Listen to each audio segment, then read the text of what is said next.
भानगढ़ किले को भूतिया बताने के पीछे कई कहानियां हैं। वैज्ञानिकों ने इन भूतिया कहानियों को खारिज कर दिया है, लेकिन यहाँ के लोगों का कहना है कि यहाँ अजीब अजीब सी घटनाएं होती रहती हैं।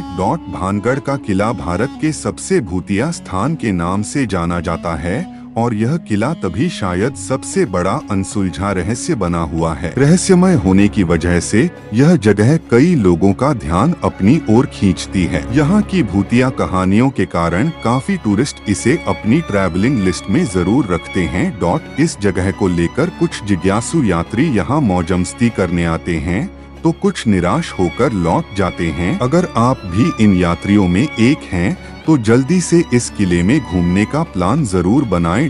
अधिकांश लोगों का मानना है कि भानगढ़ किला भूतिया है और इसके अनेकों किस्से की वजह से लाखों लोग यहाँ घूमने की इच्छा रखते हैं। सूर्यास्त के बाद किले में प्रवेश करना बहादुरी और बेवकूफी का काम है, क्योंकि इसे पैरानॉर्मल एक्टिविटी का केंद्र माना जाता है।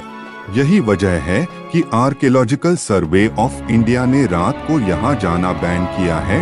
स्थानीय लोगों की मनपसंद कहानी है लोकप्रिय सम्राट माधो सिंह की, जिन्होंने गुरु बालूनाथ की स्वीकृति प्राप्त करने के बाद शहर का निर्माण किया था। वे एक तपस्वी थे जिन्हें ध्यान में रहना बेहद पसंद था। संत ने अपनी स्वीकृति इस शर्त पर दी कि महल की छाया उनके प्रार्थना स्थल पर नहीं पड़नी चाहिए। ऐसा हुआ तो महल तहस-नहस हो जाएगा।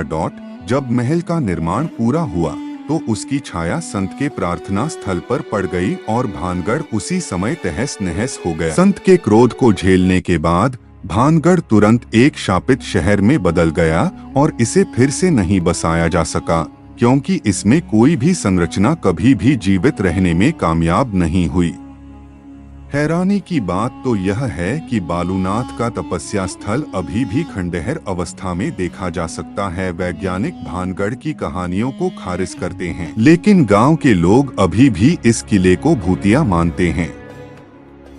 स्थानीय निवासियों का कहना है कि उन्होंने एक औरत के चिल्लाने, चूड़ियां तोड़ने और रोने की आवाजें सुनी हैं। साथ ही उनका कहना है कि किले से संगीत की आवाजें भी आती हैं और कभी कभी उन्हें परछाइयां भी दिखाई देती हैं। कुछ लोगों को लगता है कि कोई उनका पीछा कर रहा है और उन्हें पीछे से थप्पड़ मार रहा है। वहां से अजीब सी गंध भी आती है, ऐसा स्थानीय निवासियों का कहना है। इन्हीं कारणों की वजह से सूर्यास्त के बाद दरवाजे बंद हो जाते हैं और किले में एंट्री बिल्कुल बैन हो जाती है। हालांकि यह कहानियां मनगढ़ंत हैं या असल, इस बारे में तो कोई कुछ भी नहीं कह सकता। सड़क मार्ग से भानगढ़ फोर्ट, जिसे भानगढ़ का किला भी कहा जाता है, दिल्ली से लगभग 300 किलोमीटर दूर है। अच्छा होगा अगर आप सुबह सुबह निकलें और सूर्यास्त से पहले किला घूम लें, क्योंकि सूर्यास्त के बाद वहां घूमना मना है। इसके अलावा आप खुद की गाड़ी से या रेंट पर लेकर भानगढ़ किला घूमने के साथ साथ नीमराना, जयपुर, सरिस्का,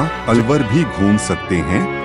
ट्रेन यात्रा वैकल्पिक रूप से आप नई दिल्ली से अलवर के लिए शताब्दी एक्सप्रेस ले सकते हैं और फिर भानगढ़ किले के लिए टैक्सी का इंतजाम कर सकते हैं। हालांकि ट्रेन के लिए पहले से बुकिंग करानी होगी। याद रखें कि भानगढ़ के आसपास कोई होटल या रेस्टोरेंट नहीं है। वैसे आपको रास्ते में ढाबे की सुविधा मिल जाएगी, लेकिन ट्रिप के लिए घर से खाना पैक कराकर निकले तो अच्छा।